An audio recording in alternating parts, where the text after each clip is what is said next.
Good morning everyone. Welcome to PW only IAS.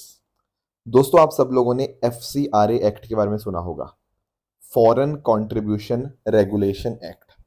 अब इसके माध्यम से जो भी आपको फॉरेन फंडिंग आती है उसको कैसे रेगुलेट किया जाता है, उसके ऊपर क्या क्या रिस्ट्रिक्शंस होती हैं, क्या क्या आपको गवर्नमेंट की तरफ से जो प्रोविजंस हैं वो दी जाती हैं, कैसे रजिस्ट्रेशन करवाना है, वो हर एक चीज़ यहाँ मेंशन्ड होती है।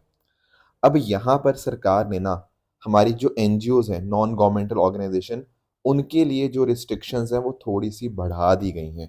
उनके लिए जो नॉर्म्स हैं वो पहले के मुकाबले थोड़े टाइट कर दिए गए हैं। अब पहली चीज़ तो आपके दिमाग में आएगी, सर ऐसा करा क्यों गया। देखो, अगर हम बात करें ना एनजीओज की, तो पिछले कुछ टाइम में सरकार ने कई सारी ऐसी एनजीओज देखी जो सरकार विरोधी काम कर रही थी, या फिर ऐसा हो सकता है कि जानबूझकर विदेशी पैसे का इस्तेमाल हो रहा था एक तरह से सरकार के अगेंस्ट, या फिर हमारे देश के अगेंस्ट कुछ लोगों को यहाँ पे भड़काने का। तो इस चीज को देखते हुए कि एनजीओज अपना सही ढंग से काम करे, सरकार ने यहाँ पर इनके लिए जो नॉर्म्स हैं वो पहले के मुकाबले थोड़े मुश्किल कर दिए हैं। पॉइंट आता है क्या मुश्किल किया है। देखो, पहली चीज तो ये है कि अब इनको जो भी फंडिंग मिलेगी वो 5 कैटेगरीज के अंदर मिल सकती है। यानी कि जो एनजीओज का काम होगा वो 5 कैटेगरीज में डिवाइड कर दिया गया है। एक होगा एजुकेशनल, दूसरा इकोनॉमिक, तीसरा रिलीजियस, चौथा है सोशल, पांचवा है कल्चरल। ये 5 कैटेगरीज बना दी गई हैं। तो हर एक एनजीओ जो भी काम करते हैं उसको बताना पड़ेगा कि भाई वो उसको अगर पैसा मिल रहा है वो किस कैटेगरी के अंतर्गत मिल रहा है। जैसे हो सकता है किसी एनजीओ को स्कूल कॉलेज लाइब्रेरी बनाने के लिए मिले, तो इस तरह से वो एजुकेशन वगैरह के अंदर आ जाएगा। ऐसे ही रिलीजियस के अंदर हो सकता है कि किसी को कुछ प्लेसेस ऑफ वर्शिप के लिए, कुछ मेडिटेशन प्रोग्राम के लिए। तो बहुत ही अच्छे से स्पेसिफाई करना पड़ेगा कि किस कैटेगरी के लिए पैसा मिल रहा है। दूसरी बात, उनको अपना ज्योग्राफिकल एरिया भी बताना पड़ेगा कि भाई अगर हम कोई काम करने जा रहे हैं, मान लो स्कूल कॉलेज लाइब्रेरी कुछ बनाना है, तो दे मस्ट क्लियरली टेल कि कौन सी स्टेट के अंदर ये हो रहा है। क्योंकि देखो, पॉइंट पता क्या है, अगर आपको फॉरेन फंडिंग मिल रही है, अब हर एक स्टेट के लिए, हर एक यूटी के लिए आपको अलग से फीस देनी पड़ेगी। तो आप, ऐसा नहीं है कि आपने बोला कि हम तो इंडिया में ऑपरेट कर रहे हैं, हम जहां मर्जी अपना ऑपरेशंस रन करें ना। आपको अपना ज्योग्राफिकल स्कोप अपने कार्यक्रम का बहुत अच्छे से एक्सप्लेन करना होगा। हर एक स्टेट या हर एक यूनियन टेरिटरी जहां पर भी आप ऑपरेट करेंगे उसके लिए अलग से आपको फीस लगेगी। इसके अलावा आपके सोशल मीडिया अकाउंट कौन कौन से हैं, आपकी वेबसाइट कौन कौन सी हैं, फेसबुक, इंस्टाग्राम, हर एक चीज यहाँ पर आपको सरकार को प्रोवाइड करनी पड़ेगी। उसके अलावा जो फंक्शनरीज है ना, उसकी डेफिनेशन भी बढ़ा दी गई है। एक्चुअली फंक्शनरीज का मतलब पता क्या होता है कि कौन मेजर लोग हैं। तो पहले पता क्या था, सिर्फ और सिर्फ उसके जो ऑफिस बियरर्स थे और डायरेक्टर्स थे बस वही इंक्लूड होते थे। पर अब इसके अंदर उस एनजीओ के ट्रस्टीज, उस एनजीओ के पार्टनर्स, उस एनजीओ के कर्ताज, हर एक पर्सन को यहाँ पर एनजीओ के फंक्शनरीज में इंक्लूड कर लिया गया है। तो एक तो ये बात हुई। और दूसरी बात, जो भी इसका फंक्शनरी कोई किताब लिखता है, कोई मैगजीन लिखता है, या कभी न्यूज़पेपर के अंदर कोई आर्टिकल छापता है, तो यहाँ पर एनजीओ को ये जानकारी सरकार को यहाँ पे देनी पड़ेगी। हर एक चीज को यहाँ पे डिक्लेयर करना पड़ेगा। उसके साथ ही साथ आपके जो भी ये कैटेगरीज हैं, educational, economic, religious, social, cultural, इसके अंदर ना बोल दिया गया है कि कोई भी काम होगा वो अपने आप में नॉन पॉलिटिकल होना चाहिए।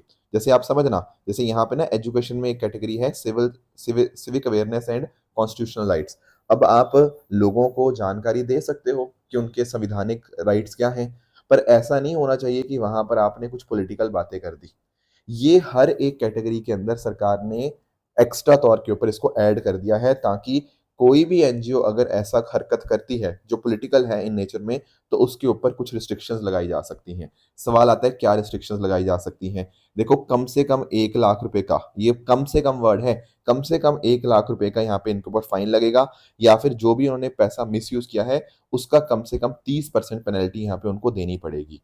तो जो भी ऑलरेडी आपकी रजिस्टर्ड एनजीओज हैं उनको 1 साल दिया जा रहा है इन सभी चीज़ों के साथ कंप्लाई करने के लिए, और जो भी नई रजिस्ट्रेशन होगी उनको तो ये सारी चीज़ें फॉलो करनी ही पड़ेंगी।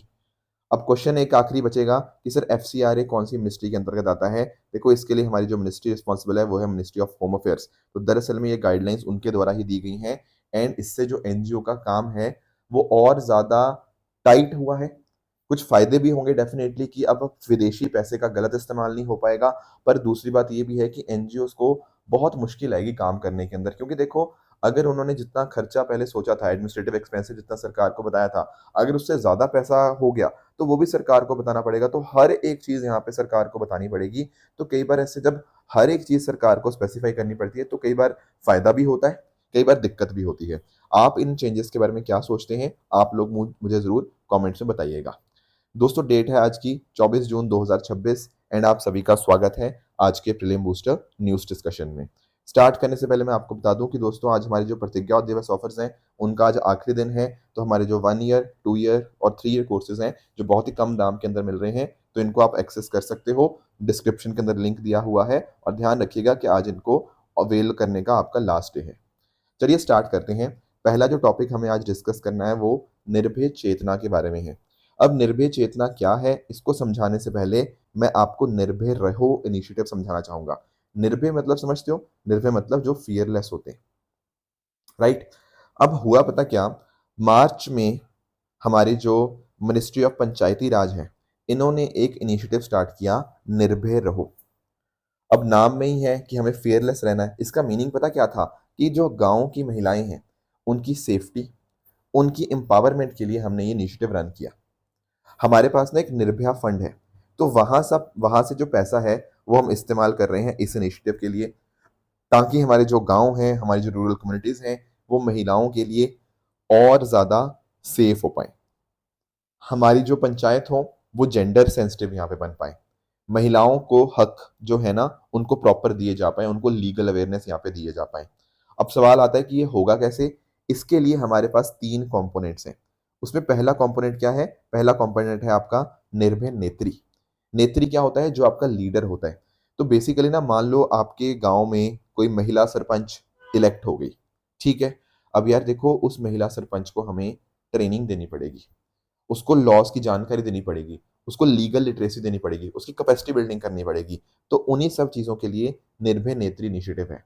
देश भर में लगभग 14.5 लाख हमारे वुमेन रिप्रेजेंटेटिव्स हैं, तो उनको ये मदद करेगा निर्भय नेत्री कि आप बेहतर ट्रेंड हो। नहीं तो पता क्या होता है, महिलाओं को कई बार ना सिर्फ और सिर्फ साइन करने के लिए रख दिया जाता है, जिसको आप लोग सरपंच पति का कॉन्सेप्ट के नाम से आप जानते होंगे कि महिला सिर्फ कागजों में सरपंच है, वरना पूरा काम उसका पति या उसका बेटा कर रहा है। हम ये नहीं चाहते, उसके लिए हमने निर्भय नेत्री कंपोनेंट यहाँ पे रखा है निर्भय रहो के अंदर।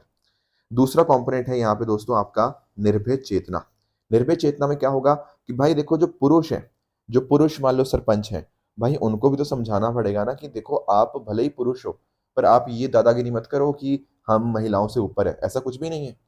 जेंडर इक्वालिटी के बारे में इनको समझाओ, ठीक है? मैं इनको बताओ कि भाई महिलाएं भी उतने ही भागीदार हैं हमारे देश की तरक्की के अंदर जितने आप हो। तो इस तरह से उनको महिलाओं के राइट्स के बारे में, जेंडर इक्वालिटी के बारे में समझाना इज कॉल्ड एज निर्भय चेतना। देश भर में लगभग 17.5 लाख मेल इलेक्टेड रिप्रेजेंटेटिव्स हैं, तो उनको यहाँ पे ट्रेनिंग दी जाएगी। फिर तीसरा आपका आता है यहाँ पे आपका निर्भय दृष्टि। इसके अंतर्गत क्या होगा, आपके गांव वाले एरियाज के अंदर आपके सीसीटीवी कैमरास लगेंगे, ताकि महिलाओं की सेफ्टी बेहतर हो पाए, सर्वेलेंस यहाँ पे बेहतर हो पाए। ये सारा काम यहाँ पे किया जा रहा है। तो इस तरह से आप नोटिस कर पाओगे टोटल 32 लाख पंचायत रिप्रेजेंटेटिव्स को हम यहाँ पे टारगेट कर रहे हैं, एंड इसके माध्यम से हम यहाँ पे अपने गाँव को और बेहतर बना रहे हैं। तो अभी रिसेंटली क्या हुआ कि हमारी जो निर्भय चेतना है, इसको यहाँ पे रिलीज किया गया, मतलब लॉन्च किया गया मिनिस्ट्री ऑफ पंचायती राज के द्वारा, ताकि हमारे जो देश में 17.5 लाख मेल रिप्रेजेंटेटिव्स है ना, उनको हम यहाँ पे इस चीज के बारे में यहाँ समझा पाए, ताकि जेंडर रिस्पॉन्सिबल गवर्नेंस हो, इनको मेल इलेक्टेड रिप्रेजेंटेटिव्स को इस चीज की यहाँ पे समझ लगे, राइट?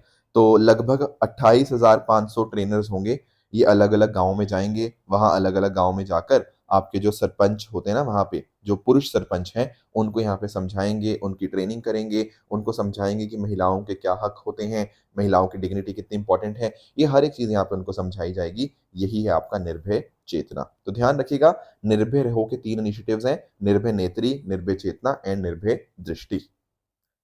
आगे चलेंगे दोस्तों, अगला टॉपिक हमारे सामने है नाफेक्स.इन। इसको समझेंगे आखिर ये है क्या, पर इसको समझने से पहले नाफेड के बारे में समझते हैं। नाफेड क्या है? National agricultural cooperative marketing federation of India limited. अब पहली चीज तो ये समझो कि ये कोई स्टैट्यूटरी बॉडी नहीं है। इसको 1958 में बनाया गया और ये रजिस्टर्ड है under the multi state cooperative society act. आप लोगों की ना एक मिनिस्ट्री है, मिनिस्ट्री ऑफ कॉपरेशन, याद है आपको? कौन है इसके मिनिस्ट्री और हमारे कॉपरेशन के? वो है अमित शाह जी। जो होम अफेयर्स है ना, हमारे मिनिस्ट्री ऑफ होम अफेयर्स है, वही मिनिस्ट्री ऑफ कॉपरेशन भी है। अब ये जो आपका नाफेड है ना, ये पता क्या करता है? इसके कई सारे काम हैं। जैसे मैं आपको एग्जांपल देता हूँ। आप सबको एमएसपी पता है, मिनिमम सपोर्ट प्राइस। तो किसानों से एमएसपी के ऊपर फसलों को प्रोक्योर करना, वो एक इंपॉर्टेंट काम बनता है नाफेड का। फिर price stabilisation, very very important point. Price stabilisation मतलब किसी वस्तु का दाम ऊपर या नीचे ना हो जाए, प्राइस स्टेबल रहे। जैसे कई बार आपने देखा होगा ना कि आपके दालों के दाम ऊपर नीचे होते रहते हैं, अनियंस के दाम ऊपर नीचे होते रहते हैं। तो इसके लिए हमारे पास अलग अलग इनिशिएटिव्स हैं। जैसे आप सब लोगों ने पीएम आशा के बारे में सुना होगा। पीएम आशा आपके ऑयल सीड्स और पल्सेस के लिए मेजरली काम करता है। उसी तरह से ऑपरेशन ग्रीन्स भी है। यहाँ पर भी टोमेटो आपका, ठीक है ना, अनियन, पोटैटो और भी आपकी अलग अलग आपकी जो फसलें हैं वो यहाँ पे कवर हो जाती हैं। तो उनके फूड इन्फ्लेशन ना हो, उनका बफर स्टॉक हमारे पास रहे, वो काम करने की जिम्मेदारी दरअसल में नाफेड की ही होती है।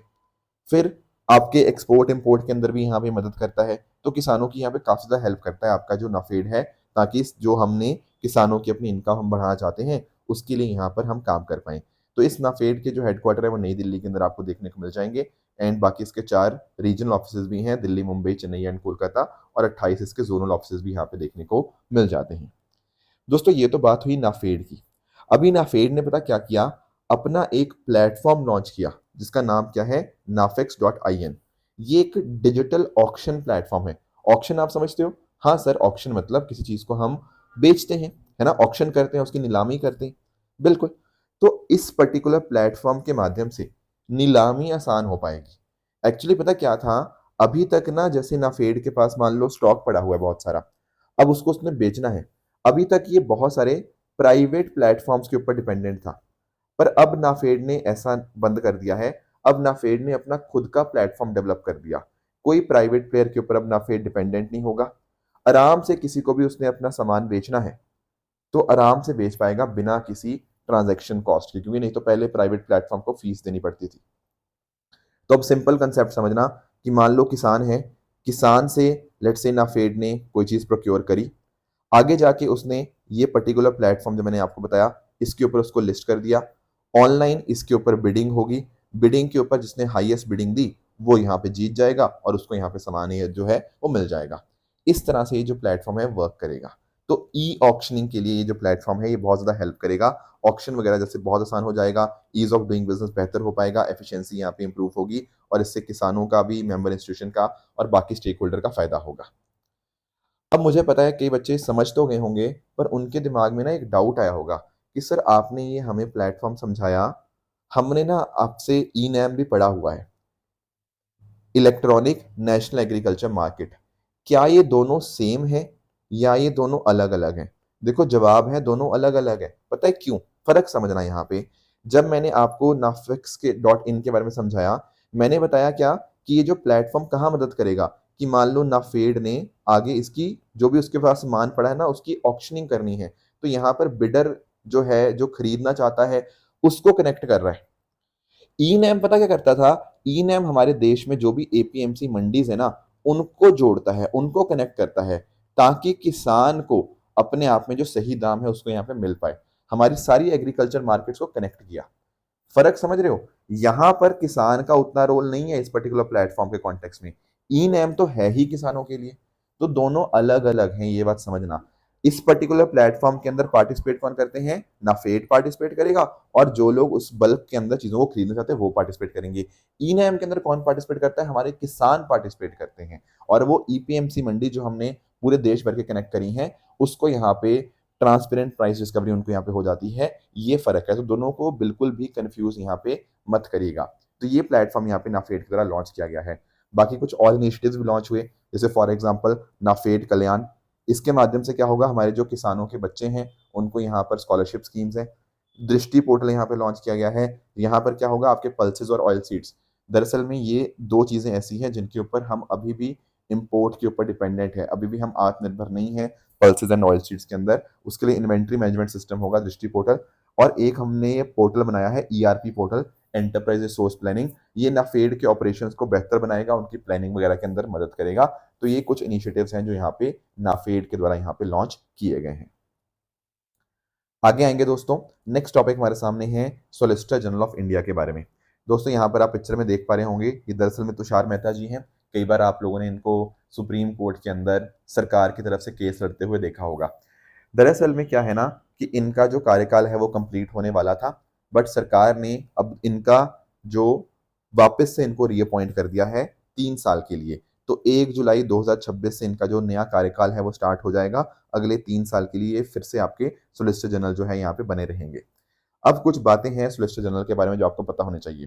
देखो, सबसे पहली चीज तो ये है कि हाईएस्ट लॉ ऑफिसर की मैं बात करूं देश में, तो वो होते हैं आपके अटॉर्नी जनरल ऑफ इंडिया, जो सरकार के पैरवी करते हैं, सरकार की तरफ से यहाँ पे कोर्ट वगैरह के अंदर अपीयर होते हैं। ये होते हैं हाईएस्ट। सेकंड हाईएस्ट कौन होते हैं? आपके सॉलिसिटर जनरल ऑफ इंडिया। इस बात का आप यहाँ पे ध्यान रखेंगे। तो कोई भी जैसे केस हुआ सुप्रीम कोर्ट के अंदर, हाई कोर्ट के अंदर, या इवन आपके बाकी और कोर्ट्स के अंदर, तो वहां पर यहाँ पे सॉलिसिटर जनरल ऑफ इंडिया यहाँ पे सरकार की तरफ से जो दलील है वो यहाँ पे दे सकते हैं। अब एक बात ध्यान रखना, अगर मैं अटॉर्नी जनरल ऑफ इंडिया की बात करूं तो ये तो आर्टिकल 76 ऑफ कॉन्स्टिट्यूशन वहां पर इनके बारे में मेंशन्ड है, बट अगर मैं बात करूं सॉलिसिटर जनरल ऑफ इंडिया की तो ये कॉन्स्टिट्यूशन के अंदर मेंशन्ड नहीं है। ये बात आप यहाँ पे ध्यान में रखेंगे। तो ये कहाँ मेंशन्ड है? ये बेसिकली एक पोजीशन है जो कि law officer condition of service rules 1987 के माध्यम से गवर्न करी जाती है। इस बात को आप ध्यान रखिएगा। संविधान में अटॉर्नी जनरल का मेंशन है, सॉलिसिटर जनरल का यहाँ पे मेंशन नहीं है, राइट। इसके साथ साथ अगर हम बात करें इनके लिए क्या क्वालिफिकेशन होनी चाहिए, तो ऐसा कोई क्वालिफिकेशन यहाँ पे इनके लिए प्रिस्क्राइब नहीं है। सरकार को लगता है तो उनको यहाँ पे लगा देती है। जैसे फॉर एग्जांपल कोई ऐसा एडवोकेट जिसका अच्छा खासा एक्सपीरियंस हो सुप्रीम कोर्ट के अंदर, तो उनको लगता है कि यार ये बंदा अच्छा काम कर सकता है, तो उनको अपॉइंट कर दिया जाता है। अब ध्यान रखिएगा, इनको अपॉइंट किया जाता है by the appointment committee of cabinet, जिसको हेड करते हैं प्रधानमंत्री जी। आमतौर पर ऐसा देखा गया है कि इनका टेन्योर 3 साल का होता है और इनको रीअपॉइंट भी किया जा सकता है। पर होता पता क्या है कि जैसे सरकार बदल जाती है ना, जैसे मान लो आज जैसे एनडीए की सरकार है, आगे मान लो किसी और पर्टिकुलर पार्टी की मान लो आगे जाके सरकार आ गई, तो जब सरकार बदल जाती है ना तो ये भी इस्तीफा दे देते हैं, क्योंकि कहीं ना कहीं सरकार की तरफ से ये काम कर रहे होते हैं, राइट। तो जब तक सरकार का प्लेजर होगा तब तक ये काम करेंगे। जब इनका सेंट्रल गवर्नमेंट का मन आएगा तो इनको अपने टेन्योर से पहले भी हटाया जा सकता है। कोई मुश्किल प्रोसेस है नहीं, ठीक है ना। बाकी ये रिजाइन भी कर सकते हैं सरकार को एंड अकॉर्डिंगली अपने पद से हट जाएंगे। तो इस तरह से ये काम करते हैं। बाकी यूनियन गवर्नमेंट को अलग अलग लीगल मुद्दों पे सलाह देते हैं, जो भी ministry of law and justice इनको यहाँ पे रेफर करता है। Supreme court, high court, tribunals के अंदर यहाँ पे सरकार को रिप्रेजेंट किया जाता है। अटॉर्नी जनरल की मदद करते हैं यहाँ पे। एंड मान लो कोई प्रेसिडेंशियल रेफरेंस आया अंडर आर्टिकल 143, तो वहां पर गवर्नमेंट को यहाँ पे रिप्रेजेंट करना भी इनकी जिम्मेदारी बन सकती है। अब मेरे आपसे 2 सवाल है। पहला सवाल तो ये है कि क्या solicitor general of India parliament के अंदर जाके अपनी बात रख सकते हैं? पहला क्वेश्चन तो ये है मेरा आपसे, राइट। दूसरा क्वेश्चन ये है कि क्या ये पार्लियामेंट के अंदर वोट डाल सकते हैं? और यहाँ पर आप मुझे अटॉर्नी जनरल और इनका जो अंतर है वो भी आप जरा मुझे एक्सप्लेन करना कि दोनों में क्या क्या अंतर होता है, अटॉर्नी जनरल और सॉलिसिटर जनरल ऑफ इंडिया का, इन दोनों मुद्दों के कॉन्टेक्स्ट में। चलो आगे आते हैं। अगला टॉपिक है हमारे सामने खुरासनी इमली या फिर बाओबाब फ्रूट के बारे में। तो सबसे पहले ना मैं आपको एक ट्री के बारे में दिखाना चाहूंगा। ये आप ट्री देख पा रहे हो यहाँ पे, इस पेड़ को बोलते हैं बाओबाब ट्री। अब इस ट्री के बारे में ना बहुत ही कुछ इंटरेस्टिंग बातें हैं। सबसे पहली चीज तो आपको बहुत आराम से दिख गई होगी, वो है कि भाई देखो ये तो बहुत नीचे से मोटा ट्री है, राइट। दरअसल में पता क्या है, ये बाओबाब ट्री बहुत बहुत ज्यादा पानी स्टोर करके रख सकता है अपनी ट्रंक के अंदर, और इसीलिए इसको ट्री ऑफ लाइफ का नाम भी यहाँ पे दिया जाता है, ठीक है। और इसकी यहाँ पे आप जरा जो पत्तियां हैं, जो आपकी टहनियां हैं, ये भी जरा आप देखो, बहुत ही ब्रांच पार्ट पैटर्न जो है इसका बहुत ही अलग सा है। ऐसा लगता है कि एक उल्टा पेड़ यहाँ पे बना दिया गया है। कई बार बारिश ना भी होना तो ये पेड़ सरवाइव कर जाता है, पता क्यों? क्योंकि इतना ज्यादा पानी यहाँ पे स्टोर कर रखा है, तो ड्राई कंडीशंस के अंदर भी यहाँ पे अच्छे से काम कर जाता है। अब क्या ये इंडिया में मिलता है? जवाब है हाँ।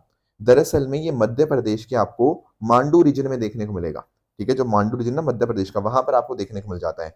ऐसा बताया जाता है कि जो पेड़ है ना, ये जब आपके 6 सेंचुरीज पहले अफगान या अरब ट्रेडर आए थे, तब यहाँ पे मांडू में उन्होंने आके ये जो पेड़ है यहाँ पे लगाए, तो तब से यहाँ पे मध्य प्रदेश के मांडू रीजन में ये पेड़ आपको देखने को मिल जाते हैं।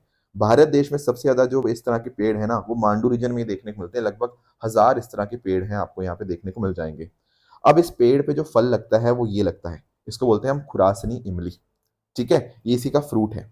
अब ये खुरासनी इमली बहुत ही अच्छी है विटामिन सी के अंदर, एंटीऑक्सीडेंट काफी अच्छे हैं, काफी अच्छे अच्छे मिनरल्स हैं, तो काफी न्यूट्रिशियस अपने आप में ये फ्रूट ही बन जाता है। वहाँ की जो लोकल ट्राइबल कम्युनिटीज हैं, वो इसके जूस को, इसके सीड्स को, इसके जो बार्क है आपका जो पेड़ से निकलेगा, उसका इस्तेमाल करते हैं बुखार को ट्रीट करने के लिए, थकावट को, या कुछ अपने पेट में डिसऑर्डर हो उसको ट्रीट करने के लिए। तो बहुत ही अच्छा ये फ्रूट होता है खुरासनी इमली का। तो अभी पता क्या हुआ है, इस खुरासनी इमली को जीआई टैग का यहाँ पे दर्जा दे दिया गया है। ठीक है ना। और जीआई टैग तो आप समझते ही होंगे, जीआई टैग का मतलब होता है ज्योग्राफिकल इंडिकेशन टैग। उस जगह की वजह से कुछ अगर प्रॉपर्टीज उस चीज में आती हैं, तो उसको यहाँ पे जीआई टैग हम यहाँ पे दे सकते हैं। कौन देता है जीआई टैग? जीआई टैग दिया जाता है ज्योग्राफिकल इंडिकेशन रजिस्ट्री चेन्नई के द्वारा, जो कि DPIIT ministry of commerce and industry के अंतर्गत यहाँ पे आती है। और मैंने आपको कई बार बताया है कि जीआई टैग 10 साल के लिए मिलता है, पर उसको आप इनडेफिनेटली जितनी बार चाहे उतनी बार यहाँ पे आप उसको रिन्यू करवा सकते हो, 10-10 साल के टाइम पीरियड के अंदर। जीआई टैग के लिए हमने एक्ट लेकर आए थे, जीआई एक्ट 1999, जो कि 2003 में यहाँ पे फोर्स में आया, और हम पूरी तरह से यहाँ पे ट्रिप्स के साथ कंप्लाइंट है। ये कुछ बातें आपको यहाँ पे क्लियर होनी चाहिए। आगे आएंगे दोस्तों, अगला टॉपिक हमें थोड़ा सा बोलीविया के बारे में जानना है। देखो आज के समय ना बोलीविया बहुत ज्यादा क्राइसिस में गुजर रहा है। क्यों?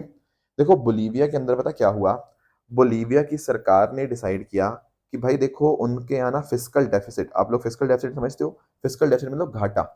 वहां की सरकार का खर्चा बहुत ज्यादा था, और कमाई जो थी, सरकार की कमाई काफी कम थी। तो सरकार ने यहाँ पे फिस्कल डेफिसिट को कम करने के लिए ना क्या किया, उन्होंने जो तेल के ऊपर सब्सिडी दी जाती थी उसको खत्म कर दिया। कुछ रिफॉर्म्स लेकर आए ताकि इस फिस्कल डेफिसिट को यहाँ पे कम कर पाए। ठीक है, फिस्कल स्टेबलाइजेशन जिसको हम कह सकते हैं, या फिस्कल ऑस्टेरिटी हम कह सकते हैं। तो ये कुछ उन्होंने काम किए। अब देखो यार, अगर आप चीजें थोड़ी महंगी कर दोगे, सब्सिडी हटा दोगे, ऊपर से तेल की शॉर्टेज हो जाएगी, तो उस केस में क्या होगा, लोग सड़कों पे आ जाएंगे। तो आज के टाइम ना बहुत सारे लोग सड़कों पे आ चुके हैं, बहुत जगह रोड को ब्लॉक कर दिया गया है, मेडिकल सप्लाई खत्म हो चुकी है, इकोनॉमी एक तरह से ध्वस्त हो चुकी है, बहुत सारे लोगों को अरेस्ट कर लिया गया है, और कई लोगों की यहाँ पे डेथ हो चुकी है। तो ये इमरजेंसी, तो इस चीज को टैकल करने के लिए बोलीविया ने 90 दिन की यहाँ पे इमरजेंसी लगा दी, ताकि ये सिचुएशन जो हैंडल हो नहीं ना पा रही, इसको थोड़ा हद कुछ तक हैंडल किया जा पाए। तो ये सिचुएशन है आज के समय बोलीविया में। तो थोड़ा सा हम यहाँ पे बोलीविया के बारे में समझ लेते हैं, क्योंकि न्यूज में है। देखो सबसे पहली चीज तो यहाँ पे नोटिस कर पा रहे होंगे, जो बोलीविया है ना, वो अपने आप में एक लैंड लॉक्ड कंट्री है। कहाँ पर है ये सर? South America. अरे भाई साउथ अमेरिका और क्या, राइट। अब बोलीविया, ये पूरा बोलीविया है, ठीक है, यहाँ पे आप देख पाओगे। अब बोलीविया की अगर हम बात करें, इसकी कुछ बॉर्डरिंग कंट्रीज जरा देखो। यहाँ पर नदर्न साइड पे आपको ब्राजील देखने को मिलेगा, वेस्टर्न साइड पे आपको पेरू देखने को मिल जाएगा, यहाँ पर चिली भी है, यहाँ पर अर्जेंटीना है, और यहाँ पर कुछ हिस्सा इसका पैराग्वे के साथ भी यहाँ पे टच होता है। ये बात आप ध्यान रखेंगे। अब बोलीविया और पेरू के बीच में ना एक बहुत इंपॉर्टेंट लेक है, यहाँ देख रहे हो, क्या है इस लेक का नाम? Lake Titicaca. ये लेक टिटिकाका पहले भी पढ़ाया है मैंने आपको। क्यों? क्योंकि लेक टिटिकाका जो है ना, वो दुनिया की सबसे हाईएस्ट नेविगेबल लेक है, इस बात का आप लोग ध्यान रखेंगे। ठीक है। अब यहाँ पर बोलीविया अपने आप में एरिया काफी है, 1.1 मिलियन स्क्वायर किलोमीटर का एरिया है, और इस वजह से यहाँ पर बोलीविया के अंदर अलग अलग प्रकार के आपको जो क्लाइमेट है देखने को मिल जाता है। कहीं पर ठंडा क्लाइमेट भी है, कहीं पर कोल्ड अल्पाइन क्लाइमेट है, कहीं पर ट्रॉपिकल क्लाइमेट आपको देखने को मिल जाएगा। यहाँ पर अमेजोन के जंगल के साथ भी यहाँ पे जुड़ा हुआ है। बाकी अगर मैं इधर बात करूं, तो यहाँ पर से इसकी एंडीज माउंटेन्स जो हैं वो यहाँ से गुजर के जाती हैं, यहाँ पर अमेजोन वाली साइड आ जाती है, इस साइड के ऊपर। तो अपने आप में काफी डाइवर्स यहाँ पे आपको क्लाइमेट देखने को मिलता है बोलीविया के अंदर। अब बोलीविया के बारे में एक खास बात और है, यहाँ पर ना जो लापाज है, ये इसकी एडमिनिस्ट्रेटिव कैपिटल है, और जो यहाँ पे सुक्रे है, ये इसकी कॉन्स्टिट्यूशनल जुडिशियल कैपिटल है। बहुत ही इंटरेस्टिंग बातें हैं कुछ यहाँ पे बोलीविया के बारे में। बाकी इसके अलावा एंडीज माउंटेन के बारे में आपको एक्सप्लेन कर दिया, और आपको यहाँ पे ध्यान रखना है कि सबसे ज्यादा लिथियम रिजर्व दुनिया में one of the countries Bolivia, ये बहुत इंपॉर्टेंट यहाँ पे बन जाता है। बाकी ट्रॉपिकल रेन फॉरेस्ट काफी हद तक इसका रीजन कवर करते हैं, कुछ एरियाज में लोलैंड प्लेन्स हैं, फॉरेस्ट हैं, सवाना लैंडस्केप भी देखने को मिल जाएंगे। और ज्यादातर जो यहाँ पे नदियां हैं, या तो अमेजोन बेसिन के अंदर या ला प्लाटा बेसिन के अंदर यहाँ पे अपना ड्रेन करती हैं। तो ये कुछ बातें थी बोलीविया के बारे में जो हमें क्लियर होनी चाहिए। अब रही बात दोस्तों ट्रू एंड फॉल्स स्टेटमेंट की, यहाँ आपके सामने कुछ स्टेटमेंट्स हैं, इनको पढ़िएगा, बताइएगा इनमें से कौन सा सही है कौन सा गलत है। एंड कल जो मैंने आपको होमवर्क दिया था एक था प्रोजेक्ट निम्बस के बारे में। प्रोजेक्ट निम्बस देखो साइबर सिक्योरिटी कॉन्ट्रैक्ट तो नहीं था, ये क्लाउड कंप्यूटिंग कॉन्ट्रैक्ट था। और किसके बीच में हुआ था, एक तरफ इसराइल की सरकार थी और साथ में थी गूगल और अमेजॉन, ना कि फेसबुक। तो इसीलिए पहला स्टेटमेंट अपने आप में गलत बन जाता है। राखी गढ़ी की बात करें, राखी गढ़ी देखो बिल्कुल माइनर टाउन नहीं है, बल्कि राखी गढ़ी तो सबसे बड़ा टाउन है। ठीक है, धोलावीरा भी बड़ा है पर राखी गढ़ी तो उससे भी बड़ा है, इसलिए सेकंड स्टेटमेंट भी अपने आप में इनकरेक्ट होगा। अभिज्ञान थर्ड स्टेटमेंट की बात करें तो यस, ये एनसीआरबी के द्वारा बनाया गया मोबाइल एप्लीकेशन है, जिसके माध्यम से फिंगरप्रिंट्स को हम यहाँ पे बहुत जल्दी यहाँ पे स्कैन करके उनको फटाफट यहाँ पे चेक कर पाएंगे। तो third statement is correct statement, right. तो ये थी हमारी आज की डिस्कशन। इस तरह से आप सब लोग अपने एंड पे हार्ड वर्क करते रहिए। Thank you so much, all the very best, जय हिंद।